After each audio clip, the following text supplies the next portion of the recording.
మన నిజామాబాద్ లో కేవలం 6,550 రూపాయలకి స్వచ్ఛమైన నీటి సర్వీస్ ని Cygnus SR aqua solution AMC services అందిస్తోంది.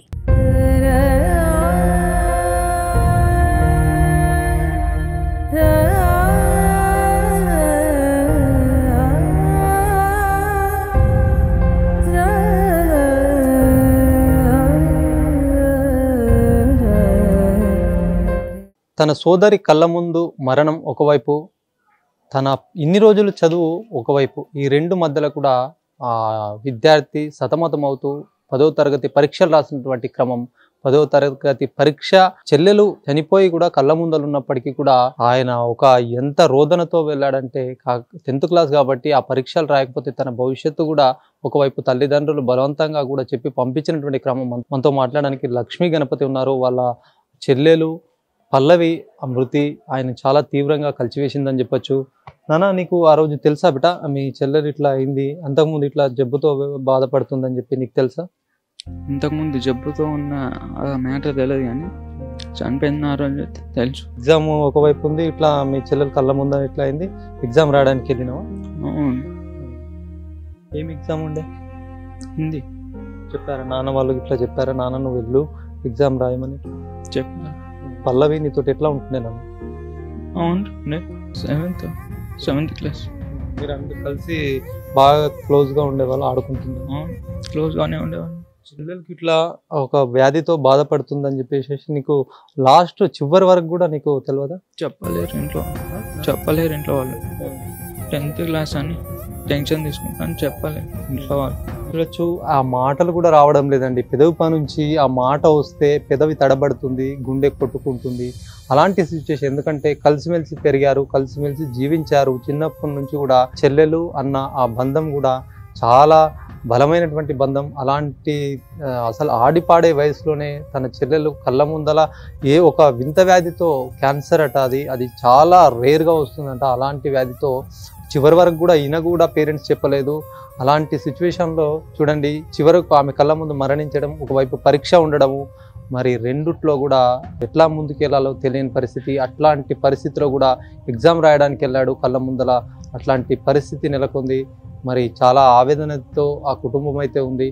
చూడొచ్చు, ఇట్లాంటి సంఘటనలు కూడా చాలా మానవీయ కోణంలో చూడాల్సి ఉంటుంది. చాలా ఆవేదనతో అయితే రెండు బాధ్యతలు కూడా సమానంగా పంచాల్సి ఉంటుంది, సమానంగా మొయ్యాల్సినటువంటి క్రమం ఉంటుంది.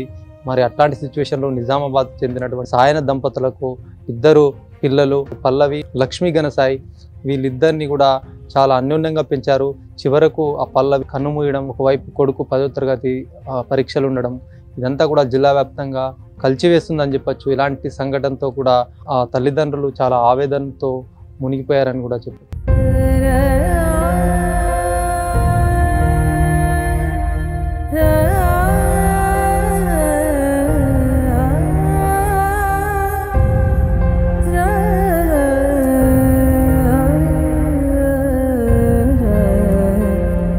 సాయన్న వినోద దంపతులకు 2 పిల్లలు. ఆ 2 కూడా నిజామాబాద్లోని ఒక ప్రైవేట్ పాఠశాలలో విద్యాభ్యాసం అయితే కొనసాగించారు. మరి 2 కూడా ఎలాంటి చిన్నప్పటి నుంచి కూడా అన్యోన్యంగా కలిసిమెలిసి కూడా స్కూల్కి వచ్చేవంటి క్రమం. ఇలాంటి సంఘటన చివరి 15 రోజుల వరకు కూడా వాళ్ళకు తెలియని పరిస్థితి. అట్లాంటి వ్యాధి, అట్లాంటి జబ్బు అసలు ఇక్కడ ఈ ప్రాంతంలో అయితే ఎవరికి కూడా రాలేదు. ఒకవేళ వస్తే కూడా 50 ఏళ్ళ పైబడిన వాళ్ళకే వస్తుందని డాక్టర్లు చెప్పినట్టుగా పేరెంట్స్ చెప్పారు. మరి 2 కూడా ఇక్కడ ఒక నగరంలోని ఒక ప్రైవేట్ పాఠశాలలో చదివారు. మరి వాళ్ళ సంబంధించినటువంటి ఉపాధ్యాయులు ఉన్నారు, మాట్లాడదాం. ఎట్లా ఉంటుండే చనిపోయినటువంటి పల్లవి కావచ్చు, లక్ష్మీ గణసాయి, వీళ్ళిద్దరు కూడా ఎట్లా ఉండేవాళ్ళు? మరి ముఖ్యంగా పల్లవి గురించి చూస్తే కనుక చాలా చిన్న ఏజ్లో ఇట్లాంటి జరగడం, ఇట్లా చదువులో ఎట్లా ఉంటుండే? చాలా బాగుంటుండే. పల్లవి కూడా, లక్ష్మీ గణసాయి కూడా 10th క్లాస్ ఉండే. వాళ్ళిద్దరు కూడా చాలా బాగానే చదువుకునేవారు. ఎప్పుడు కూడా వాళ్ళ నాన్న ఆటో నడుపుతూ జీవనం కొనసాగించేవాడు. ఎప్పుడు కూడా ఏ ఇబ్బంది లేకుండా టైంకి స్కూల్కి తీసుకెళ్ళడము.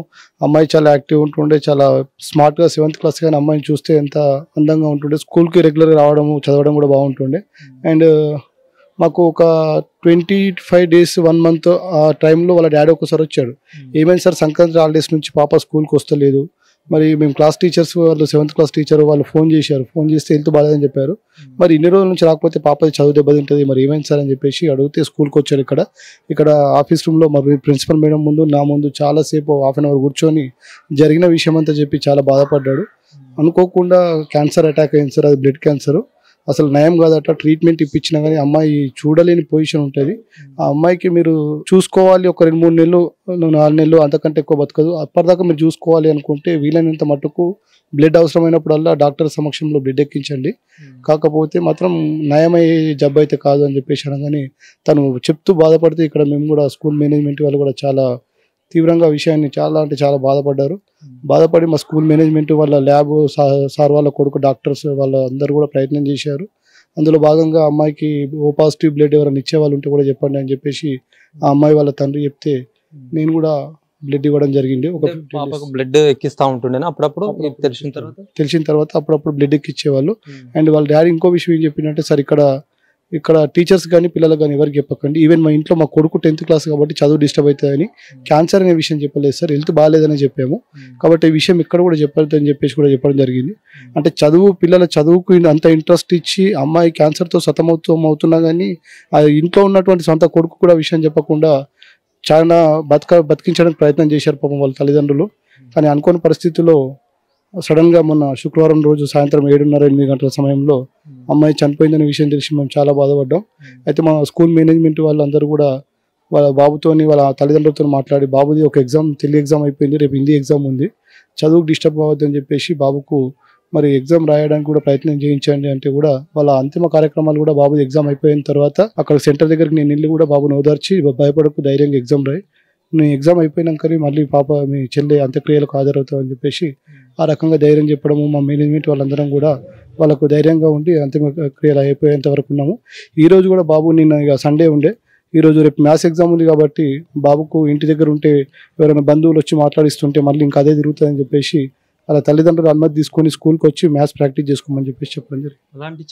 ఇట్లాంటి బాధాకరమైనటువంటి విషయం, ఒకవైపు తన సోదరి అట్లాంటి సిచ్యువేషన్లో మళ్ళీ ఎగ్జామ్ రాయడం ఎట్లా అసలు పాపం బాగా రాశాడా, మరి ఎగ్జామ్ పట్ల దృష్టి అయితే ఉండదు, మరి రాయాలి తప్పది ఇట్లాంటి పరిస్థితి. ఇది బాబుకు అసలు రాయను అన్నట్టే మాట్లాడాడు. కానీ మేమే ఇక ఇంత సంవత్సరం అంతా చదివింది కొంచెం కాన్సన్ట్రేషన్ పెట్టి కనీసం కొంచెం మార్కులు తక్కువ వచ్చినా కానీ ఇప్పుడు ఒక సబ్జెక్టు ఫెయిల్ అయినా 10th ఫెయిల్ అంటారు కాబట్టి ఆబ్సెంట్ కాకుండా ఫెయిల్ కాకుండా కనీసం మార్కులు పాస్ అయ్యే మార్కులు ఎంత వచ్చేటట్టుగానే చదివాడు కాబట్టి బాబు బాగానే రాశాడట.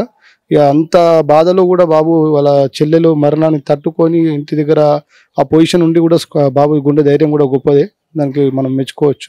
ఇది మొత్తానికి కూడా తల్లిదండ్రులు కనిపించడమే కాదు, కనిపించిన తర్వాత కూడా వాళ్ళకి ఎలాంటి కష్టం రాకుండా చూసే విధంగా, వాళ్ళకు ఎలాంటి బాధ తెలియకుండా కూడా, అంటే ఒకవైపు కూడా ఇట్లాంటి సిచ్యువేషన్లో కూడా తన మొత్తం బాధని దిగమింగుకొని కూడా పేరెంట్స్ ఒకవైపు తన పాపకి క్యాన్సర్ ఉన్న విషయం పల్లవికి కూడా తెలియదు, ఒకవైపు పల్లవికి క్యాన్సర్ ఉన్న విషయం తన సోదరుడికి కూడా తెలియదు.